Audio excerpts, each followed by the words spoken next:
The U.S. Department of Education waives accountability requirements, but questions remain on whether state assessments will go forward as planned this year.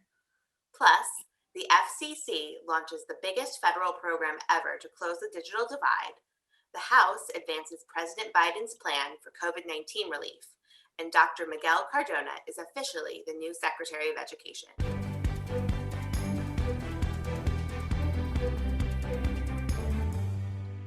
Hi, I'm Ann Heislip, and I'm joined by my colleague Ziyu Zhou.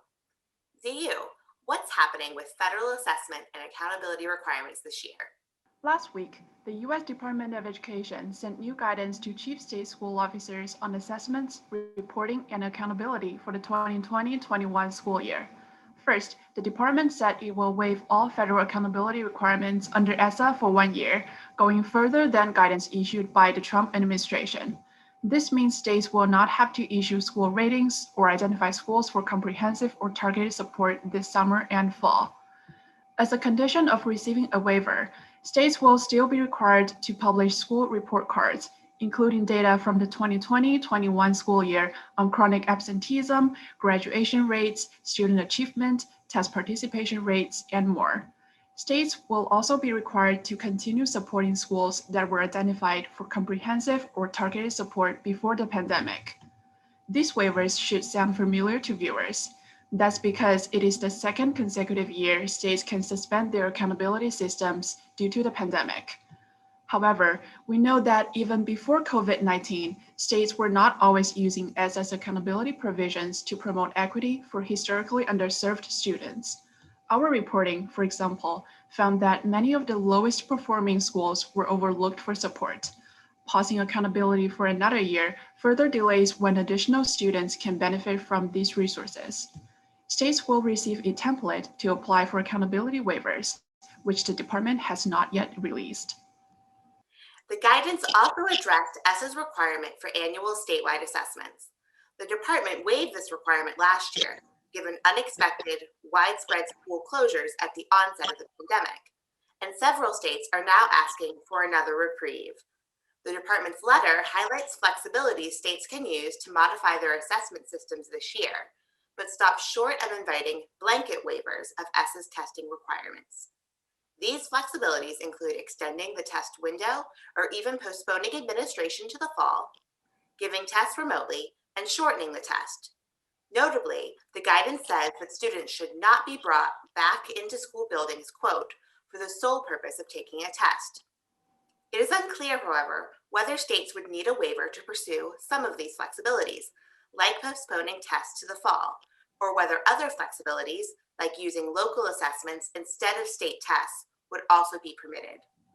Moreover, several states are still pursuing blanket waivers to forego all summative assessments this year.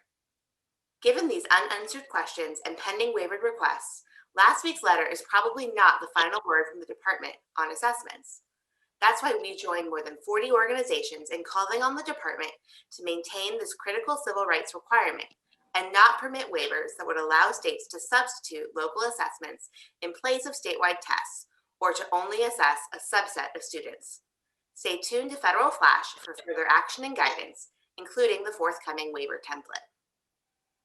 In other agency news, the Federal Communications Commission, FCC, established rules for a $3.2 billion emergency broadband benefit program, the largest federal program ever to help low-income households access affordable internet. The program, which was funded in last December's coronavirus relief package, will provide $50 monthly discounts on broadband service for eligible households, plus a one-time $100 discount on a computer or tablet purchase. Households living on tribal lands will be eligible for $75 monthly discounts on their internet bills. The program is expected to be up and running in 60 days and will be open to several groups, including households with children who receive free or reduced price lunch and Pell Grants.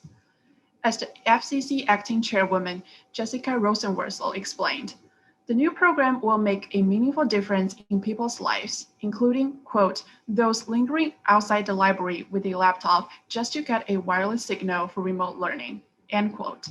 More information on the program can be found on its website below. While the new program is a huge investment in closing the digital divide, even more could be done to ensure students have access to the broadband and devices they need to participate fully in school. We know that 1 in 3 students of color currently fall into the homework gap and lack high-speed home internet. That's why All4Ed and Future Ready schools are calling for further action. Specifically, we are urging Congress and President Biden to support $7.6 billion to close the homework gap for students and the FCC to update the E-rate program so that existing funds can be used to support remote learning during the pandemic. You can join the campaign and sign the letter to support this critical funding at futureready.org/homeinternet. Over the weekend on Capitol Hill, the House passed President Biden's $1.9 trillion coronavirus relief package, the American Rescue Plan. The vote broke down along party lines, 219 to 212, with no Republicans voting for the bill and 2 Democrats joining the opposition. Democrats hope to get the bill passed and signed into law by March 14th, when current expanded unemployment benefits are set to expire. As we covered in greater detail on a previous federal flash, the bill includes $130 billion for K-12 education. And, unlike past relief packages, 20% of district funds would need to be spent on activities to address interrupted learning and the pandemic's disproportionate impact on vulnerable groups of students. Finally, a little good news. On a 64 to 33 vote, the Senate confirmed Dr. Miguel Cardona to be the next Secretary of Education. After sailing through a nomination hearing last month, Connecticut's Education Commissioner received bipartisan support and a relatively drama-free confirmation process, in stark contrast to his predecessor. Secretary Cardona's confirmation was received warmly by education and civil rights advocacy groups. In a statement, All4Ed CEO Deb Delisle said, quote, "We look forward to working with Secretary Cardona to tackle long-standing inequities in education that have been exacerbated by the COVID-19 pandemic for our most vulnerable students." That's all for today. For an alert when the next federal flash is available, email alliance@all4ed.org. Thanks for watching. Federal Flash is the Alliance for Excellent Education's video series on important developments in education policy in Washington, D.C. Watch online at all4ed.org/federalflash, subscribe to our YouTube channel, or listen to Federal Flash wherever you get your podcasts.